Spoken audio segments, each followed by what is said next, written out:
Hi everyone. Ultrasound के समय अक्सर प्रेग्नेंट लेडीज के अल्ट्रासाउंड में आता है कि पानी जो है बच्चे के चारों तरफ जो एमनियोटिक फ्लूइड है वो कम है। तो बहुत से जो रिलेटिव्स हैं वो बोलते हैं क्या हो गया, बच्चे की ग्रोथ में प्रॉब्लम तो नहीं होगी, तुम पानी कम पीती हो इस वजह से ऐसा होता है, या खाना कम खाती हो, या कुछ लोग बोलते हैं चलो कोई बात नहीं अभी तो बच्चा बढ़ेगा अपने आप पानी बन जाएगा। तो एक्चुअली ये क्या होता है? मेडिकल लैंग्वेज में हम इसको ओलिगोहाइड्रोमनियोस बोलते हैं। ओलिगो यानी कि कम, हाइड्रोमनियोस यानी कि एमनियोटिक फ्लूइड। तो जब पानी कम होता है उसकी टर्मिनोलॉजी ओलिगोहाइड्रोमनियोस। मैं हूं doctor Sonal Parihar, trained gynaecologist from BHU Varanasi and London. आज मैं आपको बताऊंगी ओलिगोहाइड्रोमनियोस में आपको क्या करना है और इससे क्या प्रॉब्लम्स हो सकती है। एमनियोटिक फ्लूइड क्या होता है? आपकी बच्चेदानी के अंदर जब बच्चा पल रहा है तो उसके लिए एक स्विमिंग पूल बनाता है ये एमनियोटिक फ्लूइड। क्यों स्विमिंग पूल बनाता है? क्योंकि गर्भ जैसे जैसे बड़ा होता है, गर्भाशय इतना छोटा सा गर्भाशय इतना बड़ा हो जाता है, 35 सेंटीमीटर तक इसकी लेंथ चली जाती है, ये यहाँ तक आ जाता है। ठीक है, तो उस समय जब बच्चा अंदर ग्रो कर रहा होता है उसके मसल्स, उसकी बोन, उसके शरीर के डेवलपमेंट के लिए अंदर स्पेस होनी चाहिए। उस स्पेस के अंदर अगर पानी रहेगा तो बच्चे को न्यूट्रिएंट्स मिलते रहेंगे, बच्चा आराम से अपने यूरिन, अपनी पॉटी उसके अंदर कर सकता है। बच्चे की बॉडी की टेम्परेचर स्टेबिलिटी उस फ्लूइड की वजह से होती है। तभी जब बच्चा पेट के अंदर रहता है तो माँ की बॉडी टेम्परेचर 37 डिग्रीज के आसपास रहता है। जब वो बाहर निकलता है तो आपने देखा होगा बच्चों की डॉक्टर ठंड के मौसम में हीटर पहले से ऑन करके रखते हैं, और गर्मी के मौसम में भी कोशिश करते हैं कि टेम्परेचर सही रहे, बहुत गर्मी ना रहे। तो ये टेम्परेचर मेंटेन करता है, ये बच्चे को मूवमेंट की स्पेस देता है, बच्चे की लंग्स, बच्चे की मसल्स और बोन्स डेवलपमेंट के लिए बहुत जरूरी है। इसीलिए जब बहुत जल्दी पानी कम हो जाता है, से फॉर एग्जाम्पल 20 वीक्स पे, 18 वीक्स पे अगर पानी बहुत कम हो जाता है तो चांसेस होते हैं कि बच्चा नहीं बचेगा, क्योंकि इसकी लंग्स नहीं फूलती है। भले ही बच्चा पेट के अंदर सांस नहीं लेता, लेकिन लंग्स के अंदर जो छोटे छोटे एल्वियोलाई होते हैं उनको ग्रो करने के लिए, फैलने के लिए फ्लूइड जरूरी होता है। अगर फ्लूइड नहीं होगा तो बच्चा बाहर निकलने के बाद सांस नहीं ले पाएगा, क्योंकि उसके फेफड़े दब जाएंगे, उसके फेफड़े फूल नहीं पाएंगे। अब सवाल ये उठता है कि एमनियोटिक फ्लूइड कम क्यों होता है? एमनियोटिक फ्लूइड मेनली बनता है आवल से। आवल की जो मेम्ब्रेन्स है उसको बोलते हैं एमनियोटिक सेल्स, वो एमनियोटिक फ्लूइड सिक्रीट करती है। तो सबसे पहला रीजन होता है प्लासेंटा की प्रॉब्लम, यानी कि आवल ठीक से नहीं बनी है। आवल अगर ठीक से नहीं बनी है तो बच्चे को डेफिनेटली पोषण कम मिलेगा, बच्चे को ब्लड सप्लाई कम मिलेगी। आवल के अंदर जो ब्लड जा रहा है वो माँ से आता है और फिर वो बच्चे की तरफ ट्रांसफर हो जाता है। तो जब जब अंदर प्लासेंटल इनसफिशिएंसी होती है, चाहे वो माँ की ब्लड प्रेशर की वजह से हो, या फिर माँ को कोई सिस्टमिक डिजीज है, क्रॉनिक डायबिटीज है, हाइपरटेंशन है, कोई और तरह की डिजीज है जो सालों से चली आ रही है, जिस वजह से ब्लड वेसल्स ठीक से नहीं फूलते, इस वजह से आवल के अंदर ब्लड कम होता है, तो इस वजह से पानी भी कम बनता है, तो बच्चा डिहाइड्रेट हो जाता है। कई बार माँ पानी कम पीती, उसकी वजह से भी डिहाइड्रेशन होता है।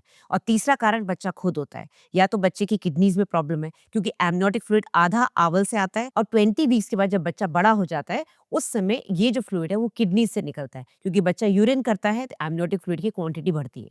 बच्चा इसी फ्लूइड को में यूरिन भी करता है, इसी फ्लूइड को अंदर भी लेता है, तो जब स्वॉलो कम करता है तो फ्लूइड ज्यादा बढ़ता है, जब उसके यूरिन कम बनता है तो फ्लूइड कम होता है। तो या तो आवल की दिक्कत है, या फिर माँ कम पानी पी रही है, बहुत ज्यादा डिहाइड्रेटेड है, या फिर बच्चा यूरिन कम कर रहा है, यानी कि किडनी प्रॉब्लम है। फिर जब आपकी प्रेगनेंसी टाइम से ऊपर चली जाती है, 40 वीक्स के ऊपर जा रही है, उस समय डॉक्टर आपकी रंगीन सोनोग्राफी करते हैं, ये देखने के लिए कि पानी कम तो नहीं हो रहा है, क्योंकि आवल धीरे धीरे 38-39 वीक्स के बाद काम करना बंद कर दी। कुछ कुछ लकी होती है लेडीज जिनकी डिलीवरी 41-42 वीक्स पे आराम से होती है और कोई प्रॉब्लम नहीं होती, बट जनरली 38-39 वीक्स के बाद रेड सिग्नल शुरू हो जाता है कि डिलीवरी का टाइम पास आ गया है, इस समय बच्चे को कभी भी खतरा हो सकता है। तो अगर पोस्ट डेटेड प्रेगनेंसी है तो पानी का कम होना वाजिब। अब ये पता कैसे चले? ज्यादातर लेडी को कोई सिम्टम नहीं होता है, पानी कम है लेडी को पता नहीं चलेगा। हाँ, ये हो सकता है कि पेट कम निकलेगा, क्योंकि पानी कम होगा तो पेट छोटा दिखेगा, लेकिन पेट छोटा कई बार इसलिए भी दिखता है क्योंकि पेट पे फैट ही नहीं होता। बहुत पतली लेडीज होती है उनका पेट वैसे भी कम दिखता है, या फिर उनका एब्डोमेन बहुत टाइट होता है, स्पेशली जो पहला बच्चा होता है जिनका, वो लेडीज बिल्कुल भी मोटी नहीं होती है, उनकी मसल्स बहुत टाइट होती हैं, तो पेट कम दिखता है।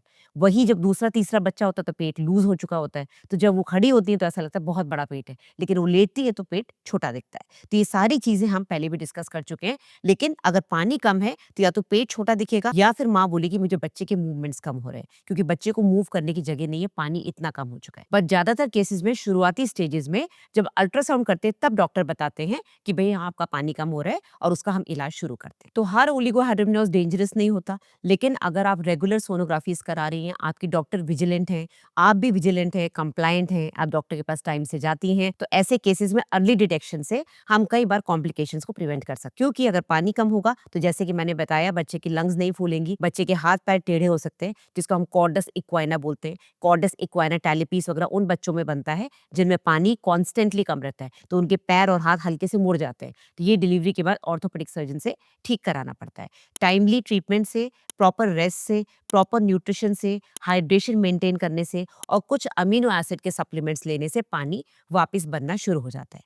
लेकिन अगर क्रॉनिक प्रॉब्लम है, क्लोज मॉनिटरिंग के बावजूद हमको लग रहा है कि बच्चे को दिक्कत हो रही है, पानी नहीं बढ़ रहा है, रंगीन सोनोग्राफी में कलर डॉपलर में दिख रहा है कि बच्चे को ब्लड कम मिल रहा है, जिस वजह से शायद पानी भी कम बन रहा है, प्लासेंटल इनसफिशिएंसी हो रही है, बच्चे को खतरा है, तो ऐसे में अर्ली डिलीवरी कराना सबसे अच्छा ऑप्शन रहता है। तो प्रेगनेंसी में जो हम अल्ट्रासाउंड करते हैं, रूटीन अल्ट्रासाउंड करते हैं और कई बार आपको अल्ट्रासाउंड के लिए बुलाते हैं, उसको सिर्फ एक पेपर का टुकड़ा ना समझे, वो एक्चुअली आपकी बच्चे की पूरी हेल्थ स्टोरी बताता है। तो कई बार आप लोगों को लगता है डॉक्टर जबरदस्ती अल्ट्रासाउंड कर रहे हैं, मैं बार-बार क्यों जाऊँ? वो जबरदस्ती मुझे डरा रहे हैं, टेंशन दे रहे हैं, ऐसा नहीं है। आप टाइमली अल्ट्रासाउंड कराएँ, टाइमली देखें, विजिलेंट रहें, अपनी बॉडी के सिग्नल्स को समझें। आपको लग रहा है बच्चा बहुत ज़्यादा घूम रहा है या बच्चा बहुत कम घूम रहा है, रात के 2 बजे पे आप अपने हॉस्पिटल में, अपने डॉक्टर के हॉस्पिटल में जाइए और चेकअप कराइए, क्योंकि सिर्फ मेडिसिन लेना ही इसका इलाज नहीं है। कितने पेशेंट मेरे पास आते हैं कि मैडम हमने आपकी मेडिसिन जो आपने 3 महीने पहले लिखी थी, वो तो हम ले ही रहे हैं ना बराबर, हम आ नहीं पाए दिखाने क्योंकि हमको टाइम नहीं मिला। लेकिन उन 3 महीनों में डॉक्टर जो चीज़ डिटेक्ट कर सकता था, वो तो हुआ ही नहीं, वो तो मिस हो गया। आप सिर्फ दवाई खाते रहे कि हम तो ट्रीटमेंट ले रहे हैं, बट दवाई तो हर बार चेंज भी होती है ना, और डॉक्टर जब तक हाथ लगा के सोनोग्राफी करके नहीं देखेंगे, तब तक कैसे पता चलेगा बच्चे की ग्रोथ सही हो रही है कि नहीं। तो इसी तरह से ऑनेस्ट प्रेगनेंसी वीडियोज़ के लिए मुझे फॉलो करिए। आपके लिए मैंने कोर्स डिज़ाइन करा है जो मेरी वेबसाइट पे है। आप घर बैठे-बैठे सारे क्वेश्चंस के आंसर उस कोर्स से ले सकते हैं। फर्स्ट ट्राइमेस्टर में करीब 30-35 तरह की प्रॉब्लम्स आती हैं, क्वेश्चंस होते हैं। हर एक क्वेश्चन पे क्लिक करके आपको उसका आंसर मेरी वीडियो में मिल जाएगा। छोटे-छोटे आंसर्स हैं, 1-1, 2-2 मिनट के वीडियोज़ हैं। पूरा कोर्स लेने के लिए आपको सिर्फ मेरी वेबसाइट पे जाना है, कोर्सेज़ फॉर पेशेंट्स पे क्लिक करना है और अपने ट्राइमेस्टर के हिसाब से फर्स्ट, सेकंड, थर्ड ट्राइमेस्टर पे क्लिक करके उसको परचेज़ करना है। तो चैनल को सब्सक्राइब करिए। मेरे से डायरेक्ट वीडियो कॉल या वॉइस कॉल के लिए आपको इस नंबर पे व्हाट्सएप करना है, कॉल नहीं करना है, साइलेंट नंबर है, या फिर मेरी वेबसाइट पे जाके अगर आप पेमेंट करते हैं, उसका स्क्रीनशॉट लेके आपको इस नंबर पे भेजना है। तो 1 से 2 दिन के अंदर आपको